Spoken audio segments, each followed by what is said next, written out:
L'educació és una de les polítiques en què l'Ajuntament de Barcelona té més capacitat d'influir en el present i en el futur de la ciutat i es compta entre els fracassos més sonors d'aquest mandat, malgrat la retòrica a la que ens van sotmetre a la campanya electoral de fa 4 anys. És el mandat en què s'ha invertit menys en escoles d'infantil i primària dels últims 3 mandats. És el mandat en el que s'ha mentit directament a la població parlant d'internalització de les escoles bressol quan no s'ha fet, quan es va cancel·lar un projecte d'educació especial bressol que era pioner a tot el continent europeu. És el mandat en el que només s'han construït 5 escoles bressol, 4 d'elles planificades en el mandat anterior. És el mandat de la retòrica, el que no se'ns ha explicat que a Barcelona hi ha 650 centres educatius, 400 de titularitat pública, 130 escoles d'infantil i primària que l'Ajuntament, per la carta municipal, té l'obligació de fer-ne la inversió i el manteniment i han estat abandonades per aquest mandat.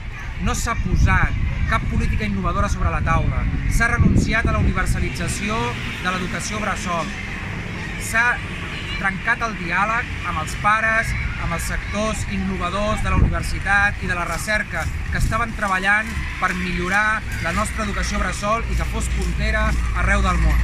Hem estat capturats per un relat que ens pretén vendre una extensió de les polítiques públiques en educació, quan en realitat el que hem vist és una paràlisi total en tots els sectors. En particular, què ha fet aquest mandat per la formació professional? Un dels sectors claus de la ciutat que educa més de 30.000 persones.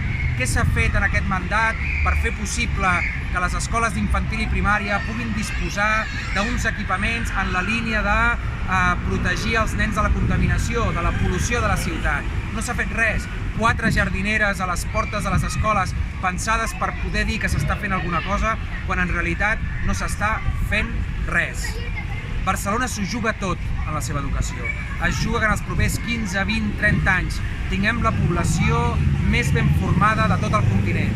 Ho podem fer, cal inversió forta, cal prioritzar-ho, cal posar el debat pedagògic al centre de la ciutat perquè tenim un dels sectors pedagògics més vius de tot el nostre entorn geogràfic. És un crim que aquest govern, mentre ens ven la seva retòrica, el seu relat de sempre, amb idees antigues que no superaríem el mínim test de la recerca científica, estiguin abandonant un dels sectors claus i estratègics pel futur de la ciutat. Moltes gràcies.